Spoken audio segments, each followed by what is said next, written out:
because of the difference that we feel that we've been seeing over the past week or so, we feel like this is near the end, especially because last night millions and millions came out.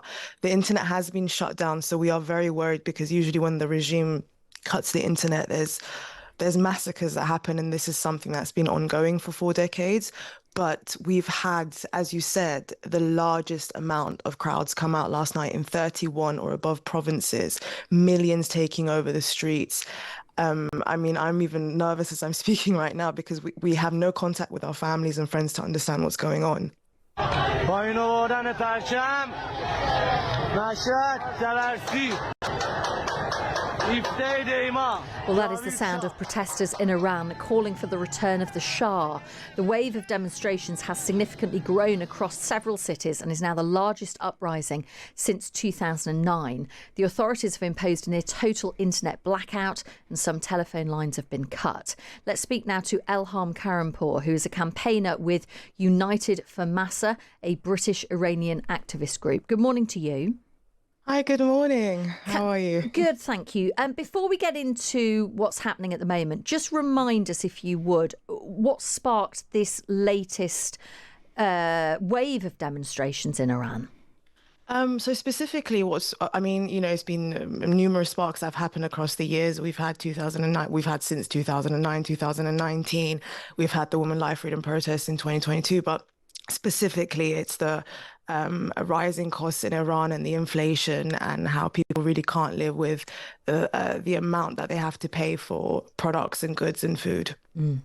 Now, I was looking at footage overnight which was showing a statue being torn down, an Iranian flag, huge Iranian flag being ripped up in the street, and in other footage, one car actually driving at security forces, a group of security forces who on foot were crossing a road and then hitting them as they chased a protester.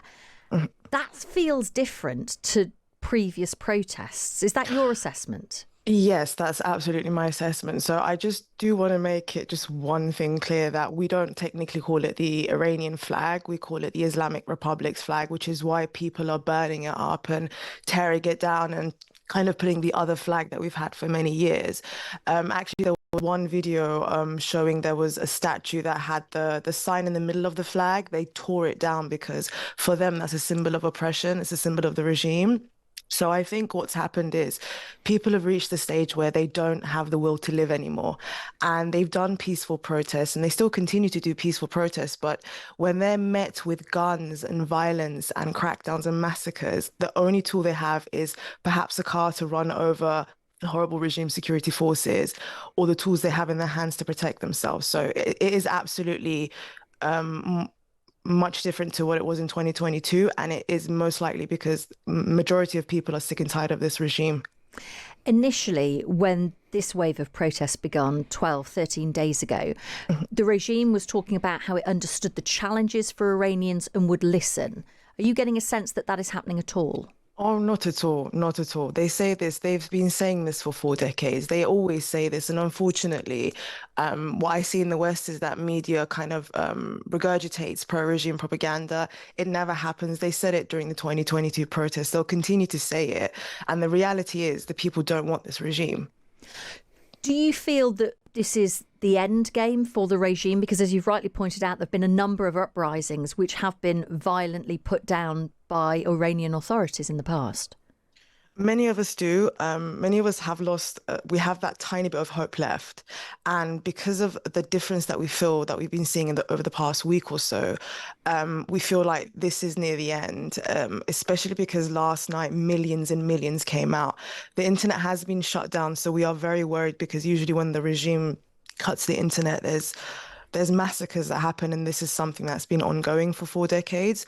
But we've had, as you said, the largest amount of crowds come out last night in 31 or above provinces, millions taking over the streets.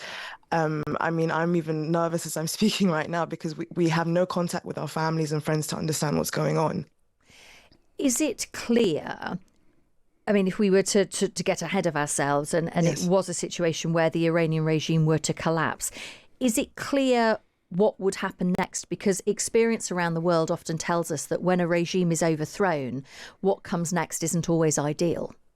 Yes, this is very true, but I do want to point out that because obviously there's so much that's going on, social media, everyone's saying different things, the diaspora, people in the West that have no idea what's occurring inside Iran and what the people want. There is a huge change that's happened in these recent protests that I've seen myself. And in many provinces, there's been a change where most people are chanting what they want now.